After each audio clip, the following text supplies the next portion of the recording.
What's up, everyone? Welcome back to another episode of The Recap. This is the show we do here on the channel. We talk about the big entertainment news that's happening during the week. And of course, I'm joined once again with my co-host, Jed. Say hi to everyone, Jed. Hello.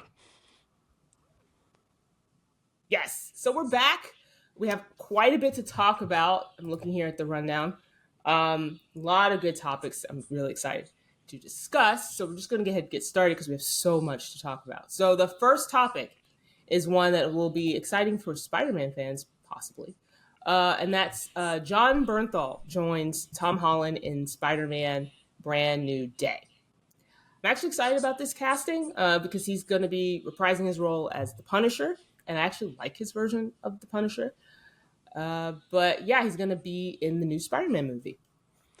I think it's cool because, I think it'll bring a nice contrast to kind of the squeaky clean image that we have of Spider-Man as he is trying to, navigate the new world that he's in with, people not knowing who he is and that kind of thing. It's going to be interesting to see how they pick that up and where they go with this. But I think it's big. One of the reasons it's big is this is one of the first characters that's transitioned from the TV series to the movies that we've seen since like the Agent of S.H.I.E.L.D. kind of days. So, yeah.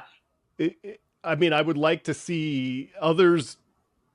I would like to see Daredevil in these movies eventually and that kind of stuff too. I think there's a lot of great crossover potential. It could open the door for it.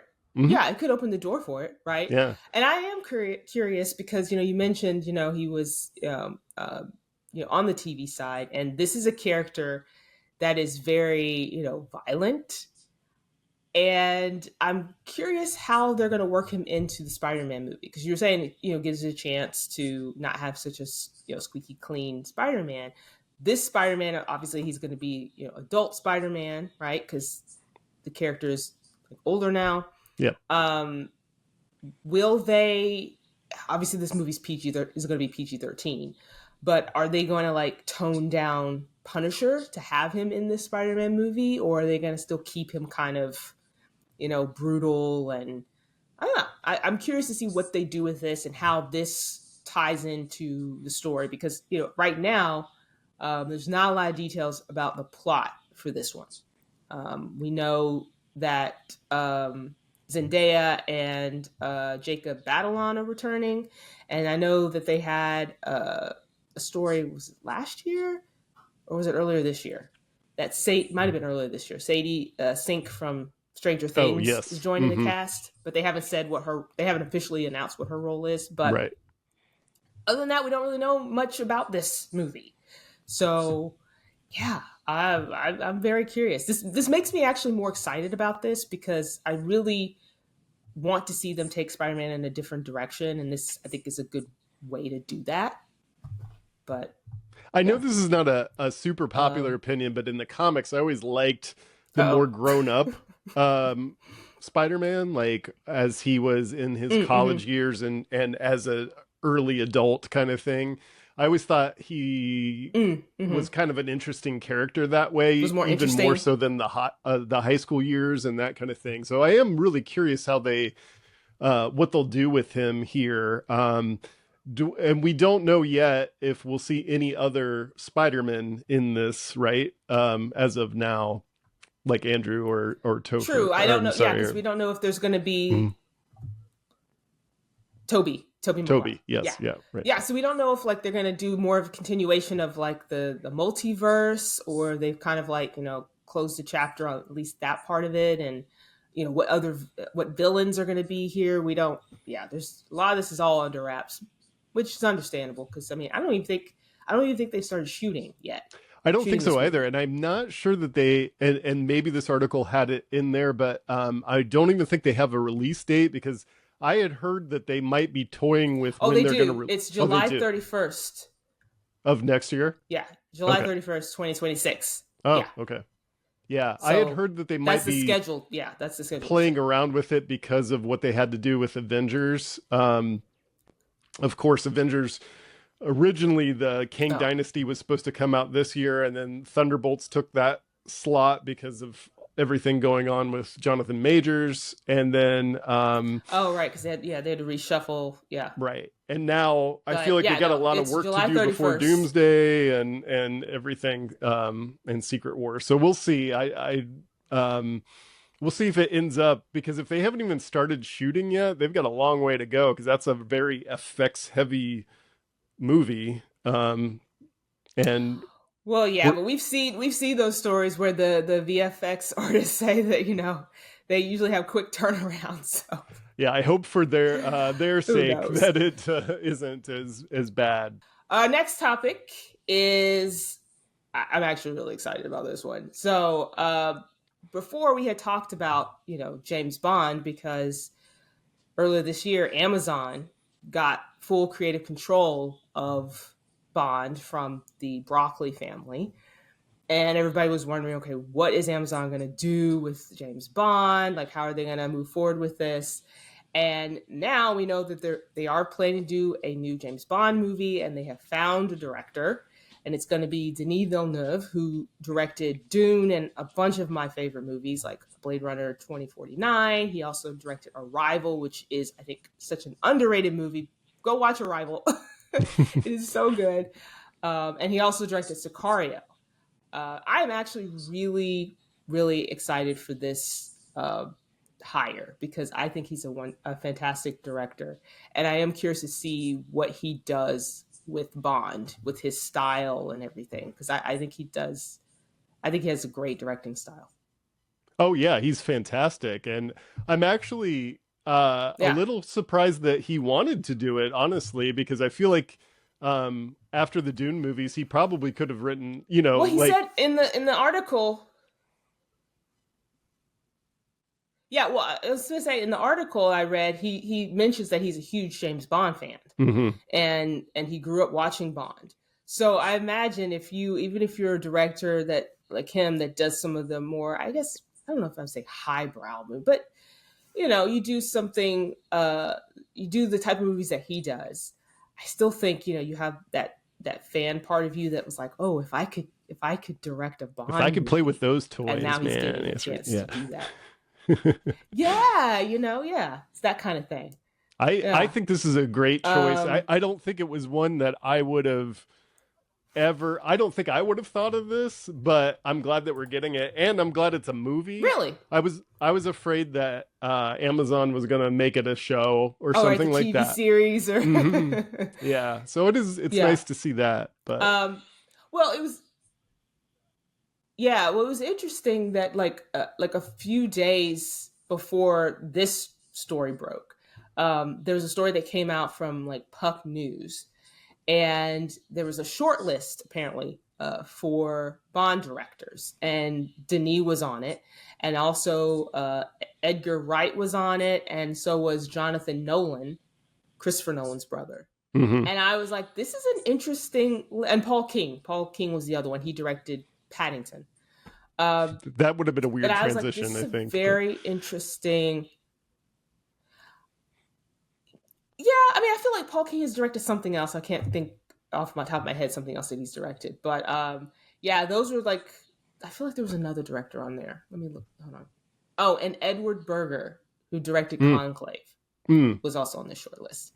Um, so yeah, so there was quite the list, and I was like, I don't think there's. I really liked Denis because I was like, yes, give me that one. And I was actually kind of curious about Jonathan Nolan because I know like Hmm. everyone knows Christopher Nolan, but Jonathan Nolan also did Westworld. He was Yeah, behind Westworld, and I liked Westworld the first few seasons. The first two seasons, I think I only ran for three. First two seasons, I really liked it. Um, I and I was think like, I'm curious to see what he does with Bond. yeah, I think that would have been a great choice as well. And I mean, obviously, if I'm sure Mm-hmm. there's going to be more James Bond movies, and it'll be interesting to Well, see. yeah. It'll just be interesting to see like what they do with like will we have a connected story going through the movies like we have in the last few, or were they going to be more standalone, or where they might need Yeah. different directors. So it'll be cool to see Well, where I this definitely goes. think they're going to go with Well, I definitely think they're going to go with different directors for each movie. I imagine what's going to happen is you're going to have Denis come in and he's going to kind of establish this new Bond. We still don't have a Bond yet. They haven't cast a Bond. Who knows if they're going to go with an unknown or some, known actor. But he's going to come in and probably establish what Bond is. And then, set the template. And then he might direct a second movie, or they might bring in a new director to direct the next iteration of Bond, but it'll be that same Bond, and it will be, kind of like, I imagine, I mean, they could do something different, but I imagine they're probably going to take a similar approach to what happened with like Daniel Craig, Hmm. where you had him be the new Bond. And then who was the director of Casino Royale? Was it Martin Campbell? Came in I'm and kind of not set sure. the Yeah. tone of what this new Bond was. I think it was. Wait, I'll look it up. I have a computer. That's why you have to the Google. Um, yes, it was Martin Campbell. Directed Casino Royale. So he came in, he directed Casino Royale, and he kind of set the tone and the look, and then that pretty much carried through the rest of the Bond movies, even though other directors directed the Daniel Craig Bond. Um, they still had similar look and tone for the most part. You know what I mean? Right. So I imagine they're going to do something like that. That's easy to do. But yeah, I am very excited to see what he does with Bond. So I that think we're should gonna. be. I I think like we'll probably Bond. start. Bond is like one of my favorite characters. Yeah. What is your favorite Yeah, James Bond movie? Casino Royale with Daniel Craig. That Um, is such a good Prior movie. to that, I probably yeah, it's just I revisit it every once in a while. Like even when I go back and watch some of the older Bond movies, or like Pierce Brosnan or Sean Connery and things like that, I still go back to like Casino Royale. And I know people were kind of on the fence about Daniel Craig being Bond. I thought he was a great Bond. But yeah, that's such a good movie. Like action, drama, again, establishing this new Bond. It was it was fantastic. Hmm. So yeah, like I said, I'm excited to see what they do with it. I think there's still stuff that they can do with Bond. I know everybody's like kind of tired of some of the same old characters and stories being told, but I mean, I think they don't have to like reboot it in the sense of like going back and doing some of the same. Like they don't need to do another Casino Royale, right? They need to Right. do Right. other Bond Yeah. adventures. Well, So and they're yeah. in a weird spot right now because spoilers. If you didn't see the last one that came out like 5 or 6 years ago, he dies at the end, or it appears that Oh, way anyway. right. I was like, what? Spoil? Oh, yeah, yeah. Yeah. No Time to Die, and Yeah. he died. So like, Yes. Um, this is the point if you do reboot it, or, like obviously we're getting a new Bond, but what does that mean in the context of everything else? So I have a feeling if they're going the movie well, yeah. route, like we're going to get like just somebody else is taking over the mantle of James Bond and, Oh, you know, yeah. Just like before. Like you had the yeah, Pierce Brosnan Bonds, and then that was established in whatever. How many movies did he have? I don't remember. And then you have Daniel Craig Bonds, right? And they're not connected. They right. just Oh yeah, established right. a new one. Same with Sean Right. Con. Yeah. So it'll be the same with this. They'll have whoever they cast as the new Bond. That will be the new Bond. He will do his own Bond adventures. I doubt they're not going to have any connection to the previous one, because also now you have um, a whole new team that has creative control over this. So like producers and whatnot. Okay. Up next is this poor movie. So we had talked about Elio the last episode that we did, when we were talking about summer box office. Movie has finally come out, and unfortunately, it had the worst debut in Pixar history during its opening weekend. It only made, was it $21 million Yeah, I opening believe that's weekend, correct. which was I'm looking up. Yeah, $21 million, which was the lowest of any Pixar movie ever. And I remember you asked me how I thought Elio was going to do, and I said I don't think it's going to do particularly well. But I've seen the movie, and I liked it. I thought it was cute. I mean, it's not the best Pixar movie, but I mean, it's solid, and I think kids will probably really enjoy it a lot. It has that adventurous spirit about it, imagination, creativity, and all those things. And especially, it'll speak to kids who feel like outsiders and a little awkward. But I saw it, I liked it, and I was like, I'm hoping that word of mouth helps this movie because I feel like it could pull an Elemental and um, start making some money After the fact before kind the of thing. the end Yeah. of its yeah. But well, because what happened, like Elemental came out and it didn't do too well opening weekend, and everybody's like, oh, it's a flop. And then it got really great word of mouth because people liked the movie after they saw it, and it literally, I think it surpassed the threshold it needed to like be profitable, I believe. uh, but I think it ended with like 150 million domestically or something like that. I can't remember. I'm numbers are popping up in my head, but it did well. It did well. I mean, it didn't break any major records or anything, but it did well. And so it was like the people who called it a flop from the get go were like, oh, it's not actually a flop because. And so I feel like that's kind of the same. I'm hoping. I'm being hopeful I with Elio because I like the movie. yeah. Is that it does start making the money because of the word of mouth. I got to see it this past weekend as well, and I was Mm-hmm. really surprised how much I liked it. Actually, it had a lot of Mm-hmm. really funny parts to it, Mm-hmm. a lot of heart to this one as well. Um, Mm-hmm. I agree with you. Like, I wish more people will give it a chance. I think, probably it's got a long way to go to make its budget back because its budget was pretty big. And Yeah. I feel like, it'll probably get some traction on Disney Plus.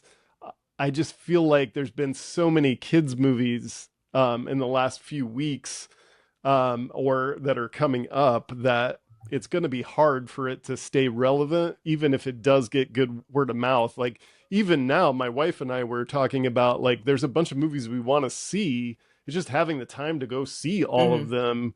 them because they're already out and everything's got such a short shelf life now. And then it's on, Yeah. streaming. So it'll be interesting to see what Disney does with this if they panic and say we got to pull this out of theaters and put it on Disney Plus so at least we can get some eyeballs on it, or what it's going to do.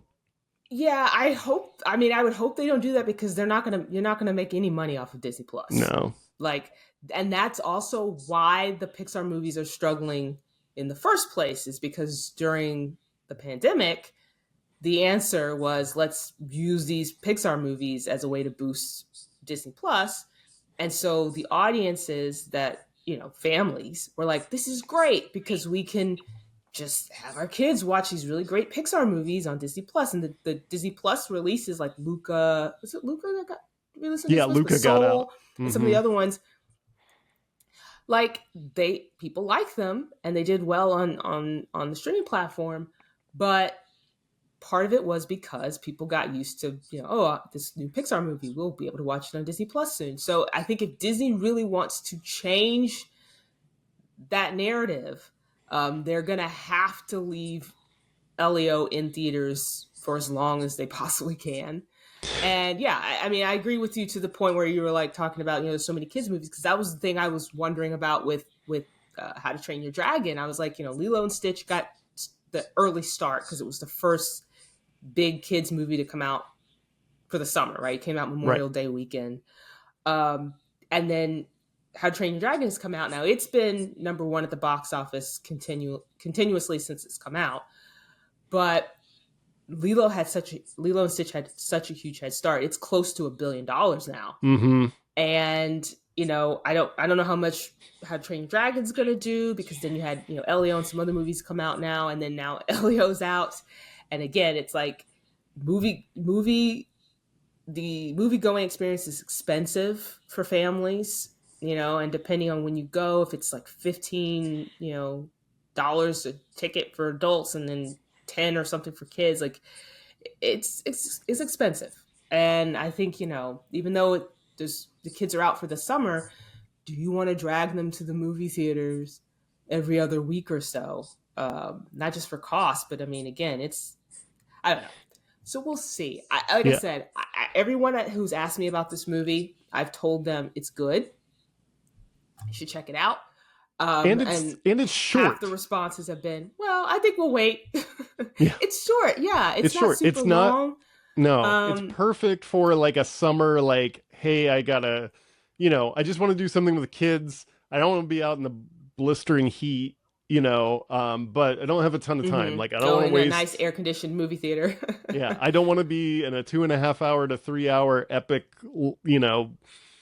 Harry Potter Marvel film. I want to be, just entertain me for a little hmm bit. And this one will definitely do the job and do it well. Like, you're going to have a great time in this movie. It does make me wonder, Yeah, I thought it when was we were, so cute.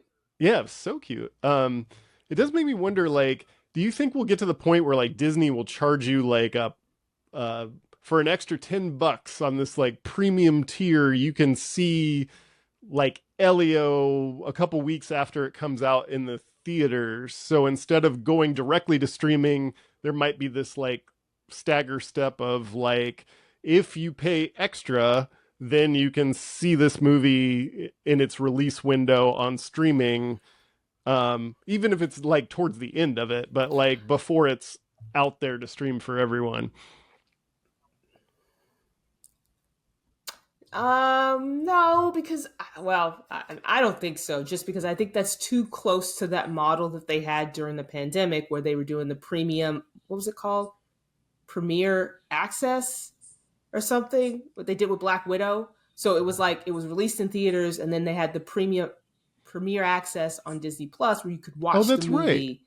I do remember that now. Yeah, Yeah. and it was a whole, Scarlett Johansson had the lawsuit, Yeah. and again that was eating into the theatrical window, and of course it subsequently hurt the studios. That's been the problem. Like, I love being able to watch a movie. Like, I went and saw F1 not too long ago, and I watched it. I really enjoyed it. It's a fun summer movie. And then when I got home, I was like, I want to watch that again. And if it was available to me to watch it on a streaming platform, I would have watched it, right? Because it's like I've already seen it, but I want to watch it again. But the problem is there's too many people who just want to watch things on streaming and not go to the movies. And if you have a $200 million movie, you cannot possibly make that money back on streaming. Whether do a premium access kind of thing, there's just Disney tried that, with the during the pandemic. So I don't think so. I think Disney is going to be like, we are going to make sure we have our movies in theaters. People can watch them. I think that's kind of the host. All the studios have been kind of doing that, where you see the trailers where they go exclusively in theaters Yeah. this date. Yes. Like, they emphasize in theaters because at the end of the day, like, yeah, you have a streaming service that you want to provide content for, but if you're making these movies and they're, millions and millions, hundreds of millions of dollars, you got to make that money back in the theater. That's currently the only model that works for that. And I don't think the studios are trying to do anything that takes away from that. That's why I think they're constantly pushing, go to the theaters, go to the movies. So no, I don't see them doing that, but I could be wrong. Um, all right. So speaking of, going to our next topic. Speaking of movie going experience, so Variety had this article just this week. Was it this week? Yeah, this week, where there's a survey where movie theater executives were surveyed, and they were asked basically if they believed that the traditional cinema experience, how long they believed that the traditional cinema experience had. And so they gave them a bunch of options, like, less than 5 years, 10 years, less than 20 years. And the majority of them said that they see it lasting less than 20 years as a viable business model. which I thought was interesting. I think I pretty much agree with them on Mm. that. Emphasis on traditional cinema experience, because I don't think movie going is going to go away. But the current, I'm assuming traditional cinema experience means like the current business model, like how people view movies right now I would is assume so, like the traditional. multiplex and all that kind of stuff. Yeah, Yeah. yeah. So I feel like that, yeah, probably has less than 20 years. But I think people will still be going to the movies, but that's going to change. I don't think they're going to be going to movies in the same way that we are right now. Your thoughts? I there's a lot of gloom and doom, and I feel like if we went back and we looked at like when the VCR came out or became popular or whatever, you're going to see Hmm. similar articles to this and different things. Um, Yeah. I don't know. I mean, I do think like something's got to change, and if you know, like we were just discussing, if you can't make back that money, then you've got to cut those costs of how much goes into it. So then movies become content, which is, the problem that a lot of people have with like streaming movies and streaming shows is it just some of it feels The cheap and quality like sometimes isn't. Yeah, yeah. right, exactly. So they either got to do that or they got to start doing like theater events, like maybe UFC streaming, like the fights or something like that in the theaters, which I know some Well, yeah. do. But Yeah. I just think it's going to So be I those think types no, of that's what I things. think is going to happen. Yeah. Yeah, I think that's what's going to happen. I think the traditional cinema experience that they're talking about is going to basically kind of go away. But people will still be going to the movies, but it's going to evolve into something else. So either it's theaters leaning more into what we've talked about before, like event programming, right? Like you have sort of event things, like maybe it's live streaming concerts of some Mm-hmm. kind. Like you get Right. a deal with someone, whoever, and you live stream a concert in the theater, and now people can come in and they've got this large screen and they, are having a concert experience in a movie theater, or some kind of sports deal where you can watch games at a movie theater, or even when some of these big movies come out. We've talked about this something similar.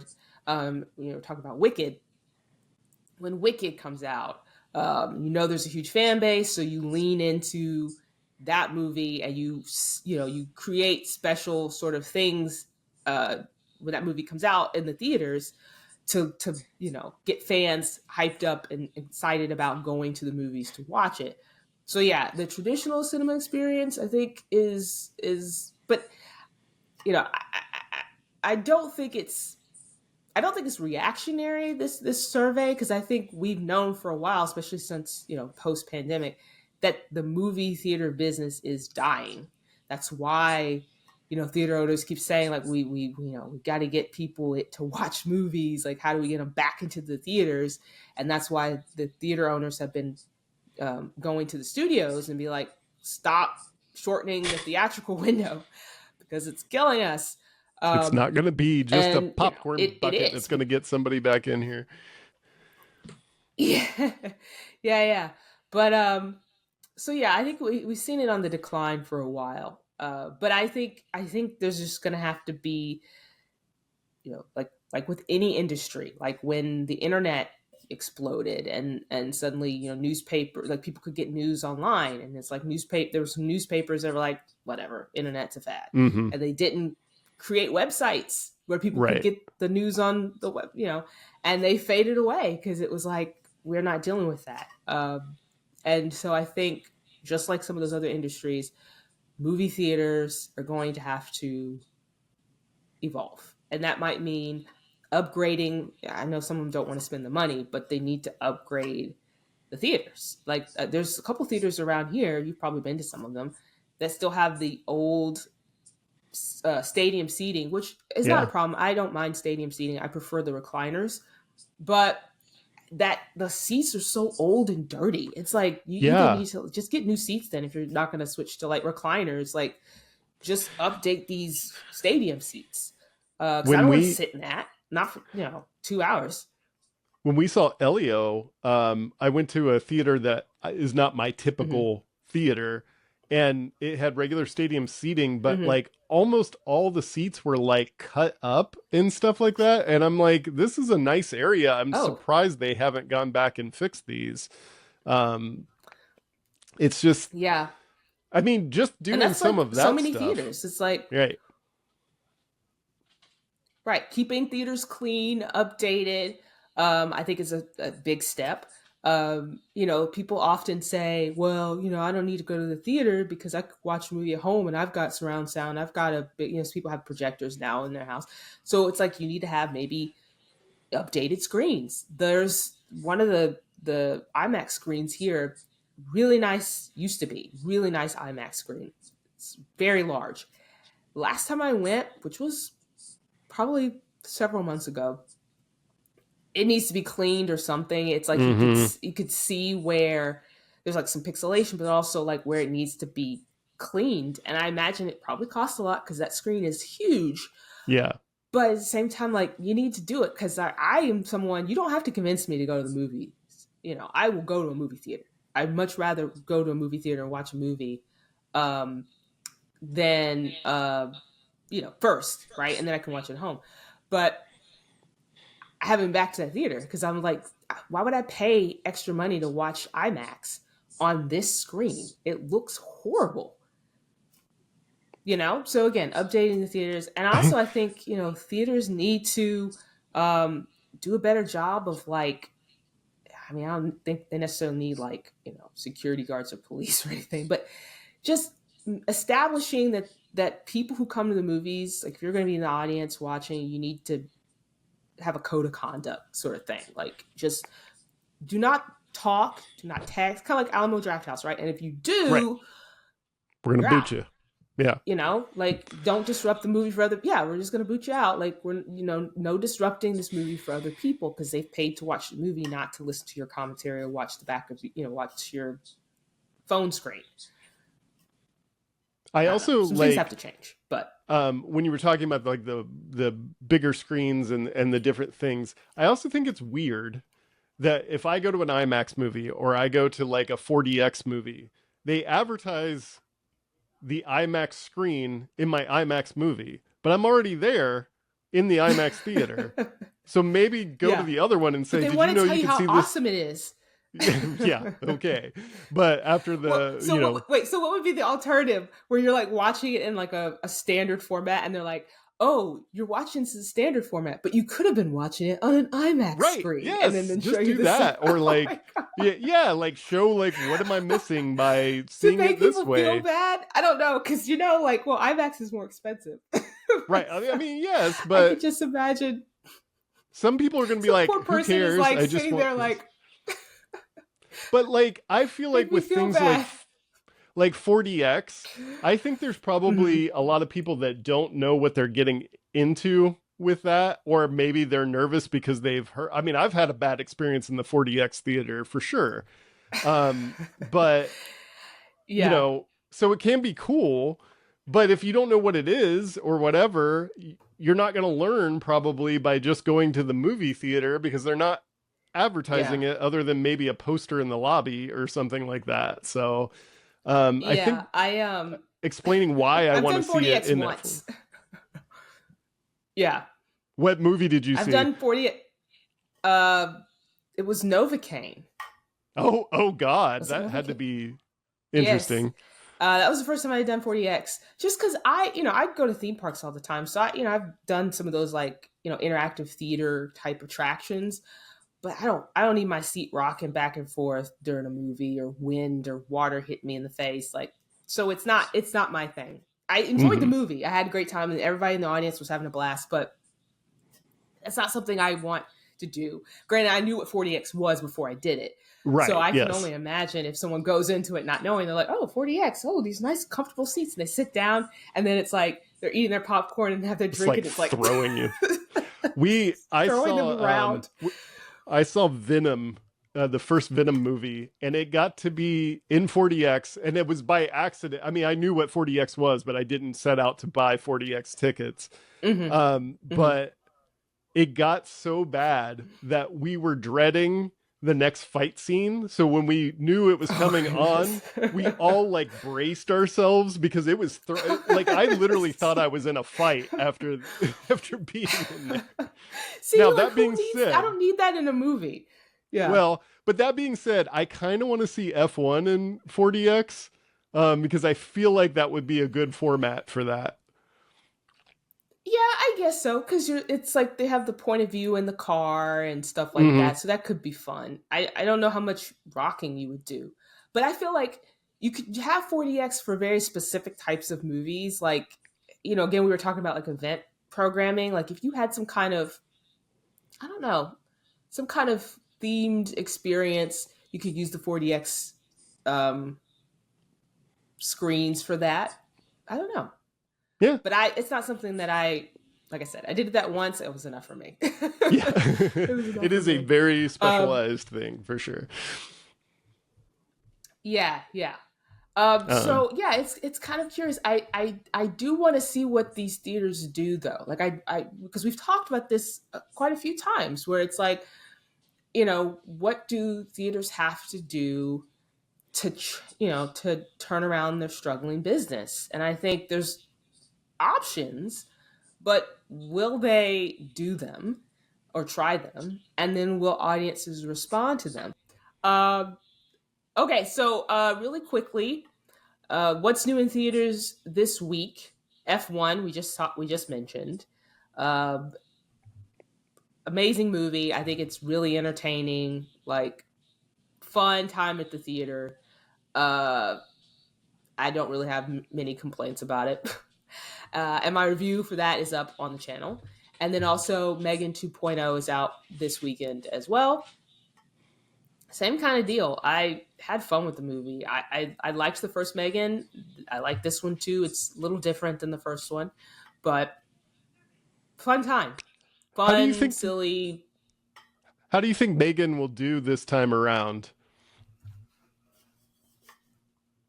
Because we don't have a ton of I don't there's know. not I horror really out right now other than Bring Her True. Back, but that's so old that I'm sure it's out of theaters or Yeah, but close to being. here's the thing though. Megan 2.0 isn't really horror. Like Right. that's what I'm saying when it goes in a different direction. Like it still has some horror elements, but they literally take this movie and go like, all right, let's lean into the action, adventure. Yeah. I said this in my review. They have a whole section sequence that's like ripped right out of a Mission Impossible movie. Mm-hmm. It's like, Yeah. but it's fun. I mean, that's my thing. So I don't know. We'll see how it does. I mean, I think it's going to get good word of mouth based on like the screening I was at. People coming out of the theater and people were talking about it. They're like, that was so much fun. Oh my gosh, it was so cool. There were a couple Oh, people who good. had watched the first Megan. Like I could hear them talking amongst themselves. They'd watched the first Megan, didn't like it, loved this one. Oh, that's interesting. So Yeah. because I think it speaks to a slightly different audience though. Like the people who really like horror liked the first Megan because it again has those horror elements. It has the comedy and the satire, but it has the horror elements in it. This one doesn't so much, but again, if you like action, adventure kind of movies, espionage, Mission Impossible type movies, then it hits the pulse of that. So I don't know. We'll see how it does. I think it'll do pretty good. I mean, those movies. I don't know what the budget was for that movie, but I don't think those movies are that expensive to I make. don't think so either. I So it'll think it'll probably be do that's an fine. easy Which is cash why I grab, think, I think, for the yeah, yeah. So yeah. So those are out. If you want to know my thoughts, more of my thoughts on those movies, uh, the reviews are up on the channel. And finally, our last segment of the show, we like to do this here: share one cool thing and something we liked or learned from the last time we were together. So, Jed, why don't you kick us off? What's your one cool thing for this week? So I cheated a little bit here. It's kind of an update to a story from one of the first episodes that we did. So Oh, okay. saw an article about this today, and I was like, "Ooh, cool! I'll bring this up on the podcast." So I will send you the screenshot, so you can put the screenshot up here. Um, AMC has added the hey, your movie will start 25 minutes after Oh. the start time on the app. So when you're going through there now, it's not in your Oh, face, interesting. but it is there now, Yeah. and it'll tell you that you can skip the first like 20 to 25 minutes and start your movie on time. So You don't have to we watch talked the about it, we ads. wanted it, and now here it is. So and on a big theater chain too, so Interesting. that's cool. Mm-hmm. Yeah. I wonder what effect that's going to have. Um, because again, part of the reason a lot of the movie theater chains are adding more ads because it makes money. But if people are skipping them, I mean, I guess I don't know if the companies who are paying for these ads would know whether or not people are Yeah, watching them or not. yeah, because Like, they I can don't know if say they're going to send anyone to survey a theater. we Yeah, had they can say we had this 250 many people in people at a this theater, screening, right? Yeah, yeah, they don't right? know if But not they didn't when they show up got there. until Yeah, right. exactly. But I think the way that they put this in there, Interesting, like but you're not, I was looking for it, so oh, okay. I think most people will Other people probably might just not skip even past it. notice it. Yeah. Yeah, okay. Okay, fair enough. What about you? Well, that's cool though, because like I said before, I was like, what my one cool thing Yeah, sorry. is that what There's you're a little asking? bit of delay here, so we're Oh, oh yeah. Oh, so my one cool thing for this week is, I have been on a deep dive of the Criterion Collections YouTube channel where they mm-hmm. have their closet picks, Yeah, I would love to do that. and yeah, yeah. First of all, yeah, and so again, I've been on a deep dive. So the Criterion Collection has YouTube channel where they have their closet picks, and I think they share it on like social media too. But they'll have different celebrities like writers, directors, authors go into the Criterion closet and share their favorite movies, and they share a little bit about why those movies are their favorite movies, whether it's something they watched when they were a kid with their parents or something. It's very fascinating. And so I've been watching some of these videos because I'm like, ooh, I've never seen this movie, or I've seen that, and that's cool. So it's a great way to kind of learn a little bit more about some of like your favorite celebrities. Like they have one for Denis Villeneuve we just talked about. He did his picks earlier this year. Ryan Coogler, Hans Zimmer, Seth Meyers. So it's really cool to see kind of what they like their movies that is inspired them or some of their favorites. But also, yeah, I also realized that I think it was this year they did a pop up like Criterion closet thing, Oh yeah. Mm-hmm. and you could, yeah, not here, obviously, No. but I would have loved to have done that. Like, it'd be so cool to go in there and like see the Criterion Collection I was closet. But anyway, wondering, I was that's like, my one cool thing. It's just what would I pick? And it's interesting to me if you go look at the list of the movies that are in the Criterion collection, like what's in there and what's not. mhm, Because there are some newer films that I'm like, how in the world right. did this make it? And then this other film that is super great isn't in there. But I know there's probably a lot of like rights issues and stuff like that. But Probably, yeah, because they released their own like version of it, they yeah, distribute it. Yeah, yeah, yeah, version of it, which has both. Because you were talking about newer movies.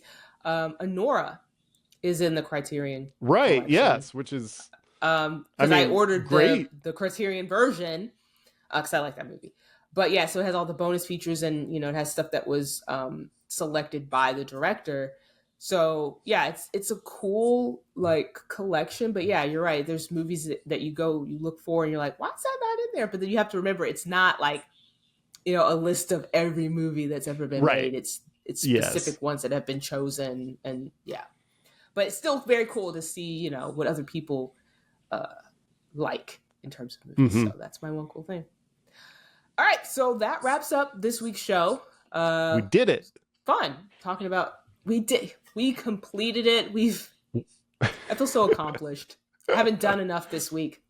That's right. Been You slacking. slacker. It's about time you did something. Seriously, Gosh, I'm everyone so watching, exhausted. if you have not checked out her reviews, there's nothing better than I love the out of theater ones. I watch them every single Oh, well, thank you. time because I want to know like instantly like what were your reactions coming out? Like what do you think about this? And then, if you really like it, I mean, honestly, one of the reasons I saw Elio was because you had seen it and liked it and Hmm. I probably would have seen it eventually, but I did raise that to a Yeah. higher standard because I was like, well, Ashley likes it. How it's got to be good, right? So, Well, if Ashley I mean, likes it Ashley too, talks Ashley could movies, be right? wrong too. No. Yes. No, but here's the thing. So I started doing those because I would always have friends who would ask, because they know I go to the movies all the time, right? And they would literally ask me on like Facebook or message me or text me, and they would be like, "Oh, I saw that you saw this. So is it good? Is it bad? Like, just give me a really quick, like, whatever." And I was like, I'm sure a lot of people want that. They just want a really quick, like, is it good? Is it bad? What'd you like? And those people like the out of theater reactions. Then you have the people who want a little bit more discussion. And so that's Mm-hmm. why I do the full reviews, because then I can kind of dive a little deeper into some of the things that I thought worked for the movie and some of the things that I didn't think worked. But that's why I like doing the out of theater reaction, because it's like, all right, the movie's coming out. Here's what I thought about it. This gives you kind of an idea of where I am on it.